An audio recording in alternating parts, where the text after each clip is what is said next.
I still remember that night as if I'm still standing in that dimly lit hallway. It was supposed to be a regular graveyard shift. Just me, a half-empty ICU ward, and the low humming of the ventilators. I had just graduated from nursing school a few months earlier. To be honest, I was still full of naive optimism back then. I believed hospitals were places of healing, not places where the dead refused to leave. My shift started at 11 p.m. The moment I stepped into the ICU floor, it felt heavy, not like I was tired, but like something invisible was leaning on my shoulders. I convinced myself it was just nerves. The ward was unusually quiet, only 3 patients inside. No code blues, no alarms, just silence. Strangely, an old smell lingered in the air, like old bleach mixed with something coppery, metallic. It reminded me of dried blood. At around 1:15 a.m., I began my rounds. I walked into room 403 to check on Mr. Watkins. He was asleep and stable. I checked his pulse, adjusted his IV, wrote a few notes, and as I turned around, I saw her, standing at the far end of the hallway, a nurse. She was facing the wall, just standing there silently outside room 405. Her uniform looked old, like the kind nurses wore in the 1960s. White dress, cap, stockings. I opened my mouth to greet her, but before I could say anything, she slowly turned her head toward me. Her face was emotionless, pale, her eyes empty like glass marbles. She didn't blink. She didn't move. She just looked at me. I blinked, and in that split second, she was gone. I froze, my heart pounding so loud it echoed in my ears. "Calm down," I muttered to myself. "You're tired. You're imagining things." I tried to laugh it off as first night jitters. At 2:38 a.m., I went into the supply room to grab a syringe. When I opened the cabinet, I heard soft footsteps behind me, like someone slowly walking down the aisle. I turned around, no one there, but the footsteps kept going, right past me, and stopped behind the large shelf. I leaned over, looked behind the shelf. Again, nobody.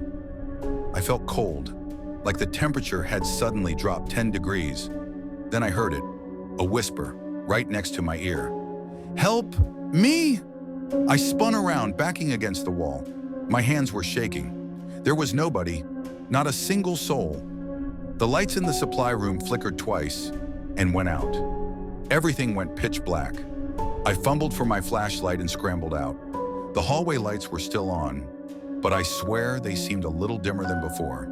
It was 3:05 a.m. when the ICU monitor in room 405 suddenly beeped. But that room was empty. No patient assigned at all. I stared at the monitors in confusion. Heart rate, 120 beats per minute. Blood pressure, 160/90. It was like someone was inside that room, and alive.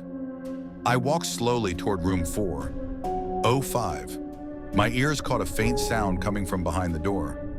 A soft humming, like someone humming a lullaby. I pushed open the door quietly. The room was dark. The only light came from a flickering fluorescent in the corner.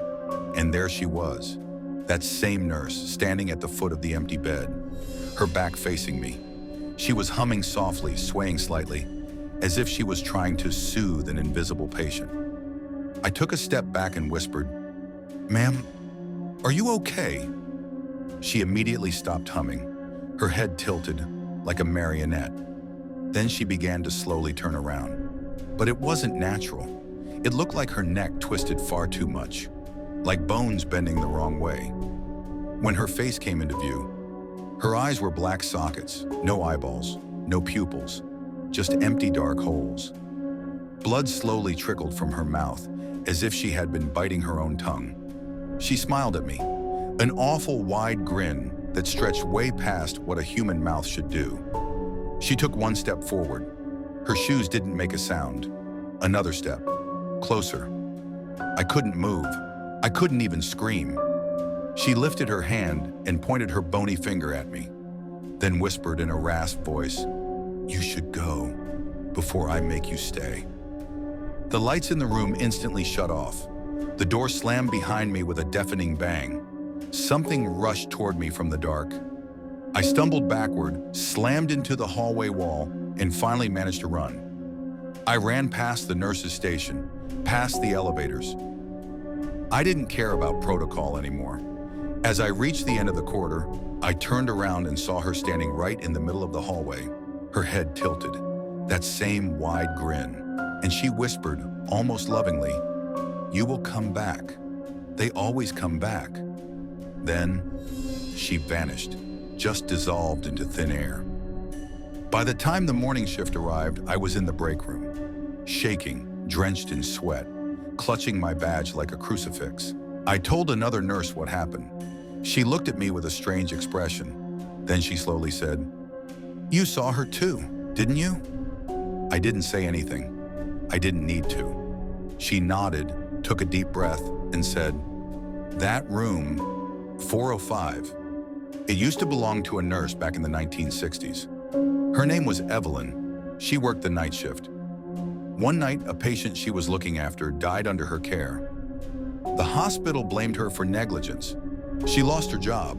A few days later, she came back wearing her uniform and hung herself inside that room. No matter how many times we renovate the floor, she still shows up. I quit that job 3 weeks later. But even now, whenever I walk past a quiet hospital corridor at night, I swear I can feel someone behind me, watching, waiting, humming that same lullaby. And sometimes, if I listen closely, I can still hear her voice, whispering my name.